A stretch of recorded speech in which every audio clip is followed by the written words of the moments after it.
नाग पंचमी की पौराणिक कथा। प्राचीन काल में एक सेठ जी के 7 पुत्र थे।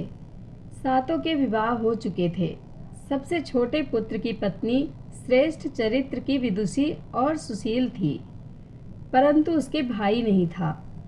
एक दिन बड़ी बहू ने घर लीपने को पीली मिट्टी लाने के लिए सभी बहुओं को साथ चलने को कहा, तो सभी डलिया और खुरपी लेकर मिट्टी खोदने लगी। तभी वहाँ एक सर्प निकला, जिसे बड़ी बहू खुरपी से मारने लगी। यह देखकर छोटी बहू ने उसे रोकते हुए कहा, मत मारो इसे, यह बेचारा निरपराध है। यह सुनकर बड़ी बहू ने उसे नहीं मारा। तब सर्प एक ओर जा बैठा। तब छोटी बहू ने उससे कहा, हम अभी लौटकर आती हैं, तुम यहाँ से जाना मत। यह कहकर वह सबके साथ मिट्टी लेकर घर चली गई और वहाँ काम काज में फंसकर सर्प से जो वादा किया था उसे भूल गई। उसे दूसरे दिन वह बात याद आई, तो सबको साथ लेकर वहाँ पहुँची और सर्प को उस स्थान पर बैठा देखकर बोली, सर्प भैया नमस्कार। सर्प ने कहा, तू भैया कह चुकी है, इसलिए तुझे छोड़ देता हूँ, नहीं तो झूठी बात कहने के कारण तुझे अभी डस लेता। वह बोली, भैया मुझसे भूल हो गई, उसकी क्षमा मांगती हूँ। सर्प बोला, अच्छा तू आज से मेरी बहन हुई और मैं तेरा भाई हुआ, तुझे जो मांगना हो मांग ले। वह बोली, मेरा कोई भैया नहीं है, अच्छा हुआ जो तू मेरा भाई बन गया। कुछ दिन व्यतीत होने पर वह सर्प मनुष्य का रूप रखकर उसके घर आया और बोला कि मेरी बहन को भेज दो। सबने कहा कि इसके तो कोई भाई नहीं था, तो वह बोला, मैं दूर के रिश्ते में इसका भाई हूँ, बचपन में ही बाहर चला गया था। उसके विश्वास दिलाने पर घर के लोगों ने छोटी को उसके साथ भेज दिया। उसने मार्ग में बताया कि मैं वही सर्प हूँ, इसलिए तू डरना नहीं, और जहाँ चलने में कठिनाई हो वहाँ मेरी पूँछ पकड़ लेना। उसने कहे अनुसार ही किया और इस प्रकार वह उसके घर पहुँच गई। वहाँ के धन ऐश्वर्य को देखकर वह चकित हो गई। एक दिन सर्प की माता ने उससे कहा, मैं एक काम से बाहर जा रही हूँ, तू अपने भाई को ठंडा दूध पिला देना।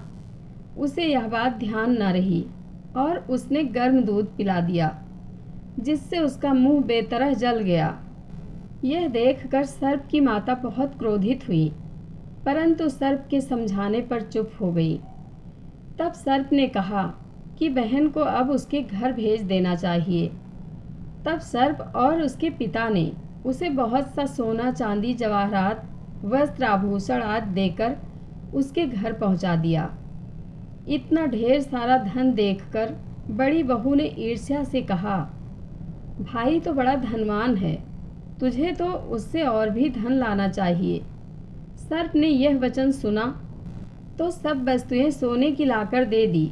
यह देखकर बड़ी बहू ने कहा, इन्हें झाड़ने की झाड़ू भी सोने की होनी चाहिए। तब सर्प ने झाड़ू भी सोने की लाकर रख दी। सर्प ने छोटी बहू को हीरा मणियों का एक अद्भुत हार दिया। उसकी प्रशंसा उस देश की रानी ने भी सुनी और वह राजा से बोली कि सेठ की छोटी बहू का हार यहाँ आना चाहिए। राजा ने मंत्री को हुक्म दिया कि उससे वह हार लेकर शीघ्र उपस्थित हो। मंत्री ने सेठ जी से जाकर कहा कि महारानी जी छोटी बहू का हार पहनेंगी, वह उससे लेकर मुझे दे दो। सेठ जी ने डर के कारण छोटी बहू से हार मांगकर दे दिया।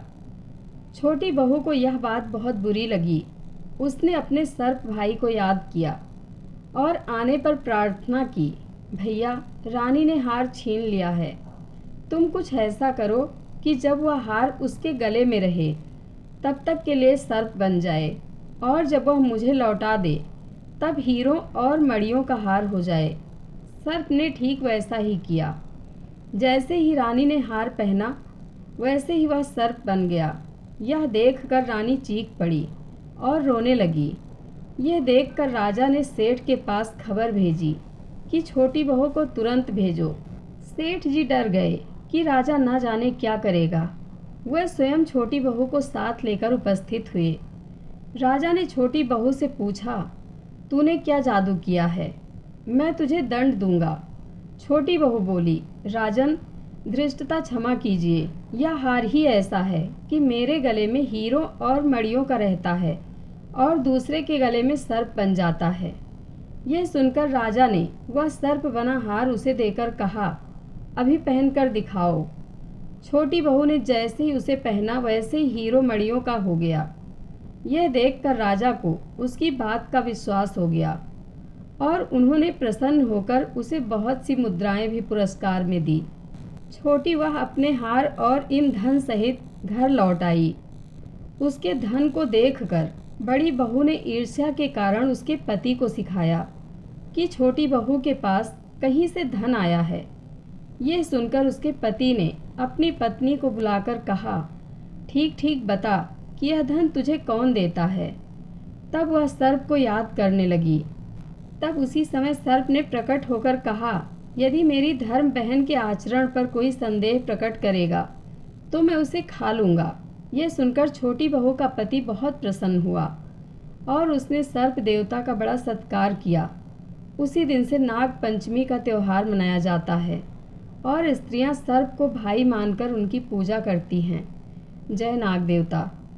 कथा आप लोगों को कैसी लगती है कमेंट बॉक्स में अपनी राय अवश्य दें। धन्यवाद।